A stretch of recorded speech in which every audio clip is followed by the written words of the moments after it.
법무부가 다음 주 23일 정기 가석방 심사위원회를 열고 4월 가석방 규모와 대상자를 심사합니다. 이번 심사 대상자 명단에는 윤석열 대통령의 장모 최은순 씨도 이름을 올린 것으로 파악됐습니다. 현재 서울 동부구치소에서 수감 중인 최 씨가 가석방 심사를 받은 건 지난 2월에 이어 이번이 두 번째입니다. 심사 결과는 나온 것으로 알고 있습니다. 거기에 그 대통령의 장모 되시는 최은순 씨가 포함되어 있나요? 포함 안 된 것으로 알고 있습니다. 최 씨는 지난 2013년 경기도 성남 땅을 사면서 저축은행에 349억 원이 있는 것처럼 잔고증명서를 위조한 혐의로 재판에 넘겨졌습니다. 1심과 2심은 최 씨에게 징역 1년을 선고했고 최 씨는 작년 7월 2심 법정에서 그대로 구속 수감돼 현재까지 복역해왔습니다. 현행법상 형기의 3분의 1 이상이 지나고 교정 성적이 우수하며 재범 위험성이 없으면 가석방 심사 대상이 되는데 최 씨는 형기의 70%를 넘긴 상태입니다. 법무부는 요건만 맞으면 자동적으로 심사 대상자 명단에 올라간다는 입장입니다. 또 한 차례 부적격 판정을 받은 경우 바로 다음 달엔 가석방 대상이 될 수 없고 2달 뒤 재심사를 받는다고 설명했습니다. 최 씨는 2월 심사 대상자 명단에 자동적으로 올라갔다 부적격 판정을 받았기 때문에 2달 뒤인 이달 재심사를 받게 된 겁니다. 법무부 차관위 위원장인 가석방 심사위가 최 씨에게 가석방 적격 판정을 내리고 법무부 장관이 최종적으로 이를 승인하면 최 씨는 이달 30일 구치소에서 풀려나게 됩니다. MBC 뉴스 윤상문입니다. 윤석열 대통령 장모 최은순 씨의 가석방 여부를 논의한다는 보도가 있었습니다. 일반인의 상식으로 보기에는 참 어처구니 없는 일입니다. 공정과 상식을 내세워 대통령에 당선되고 난 후 줄곧 야당과 정적 탄압에 몰두하더니 본인과 배우자, 처가가 연루된 불법 의혹 수사는 노골적으로 방해하고 있는 윤석열 대통령을 우리 국민들께서 어떻게 보겠습니까? 자기 손으로 잡아놓은 범법자를 스스로 사면하는 광경은 또 얼마나 기괴합니까?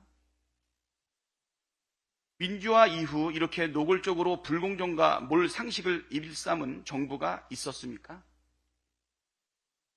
만일 최은순 씨를 가석방한다면 급격한 민심의 이반을 목도하게 될 것입니다. 윤석열 대통령이 해야 할 일은 자신이 무너뜨린 공정과 상식을 다시 세우는 일이지 총선 참패에도 정신 못 차리고 국정 방향은 옳다, 철학은 흔들리지 않는다면서 장모를 풀어주는 일은 아닙니다. 김건희 특검, 최상병 특검, 전면 수용 없이 공정과 상식을 말할 수 없습니다. 만인은 법 앞에 평등하고 아무리 큰 권력자라도 불법을 저질렀으면 수사받고 처벌받아야 합니다. 그것이 바로 공정이고 상식입니다. 오늘 오후 의정부 지방법원 은행 잔고증명서 위조 혐의로 1심에서 징역 1년이 선고된 윤석열 대통령 장모 최은순 씨가 항소심 선고 공판에 출석합니다.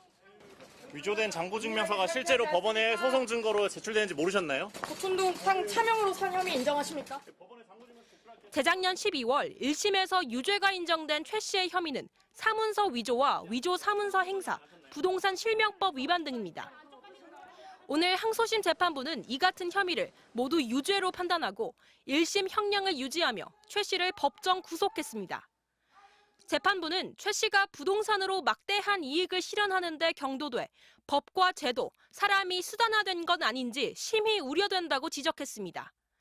특히 최 씨 본인이 관여했다는 여러 증거가 존재함에도 항소심에까지 혐의를 부인하고 책임을 동업자에게 넘기는 등 반성을 하지 않았다고 질타했습니다. 그러면서 재판부는 최 씨가 항소심까지 방어권을 충분히 보장받았고 죄질이 매우 나쁜 데다 재범 위험성을 배제하기 어렵다며 법정 구속 이유를 설명했습니다. 판사의 선고에 무슨 말인지 이해가 잘 안 된다며 당황한 기색의 최 씨는 하나님 앞에서 약이라도 먹고 죽어버리겠다고 억울함을 호소하다 쓰러져 법정 경위들에게 들려나가는 소동을 일으켰습니다. 최 씨는 지난 2013년 경기 성남시 도촌동 땅을 남의 명의로 사들이고 이 과정에서 4차례에 걸쳐 총 349억 원 상당의 은행 잔고증명서를 위조한 혐의로 기소됐습니다. 위조된 잔고증명서 일부를 다른 소송 재판부에 제출한 혐의도 받고 있습니다. 법정에서 최 씨 측은 잔고증명서 위조 행위만 인정한 채 부동산 실명법 위반 등은 부인했지만 받아들여지지 않았습니다. MBC 뉴스 김세영입니다.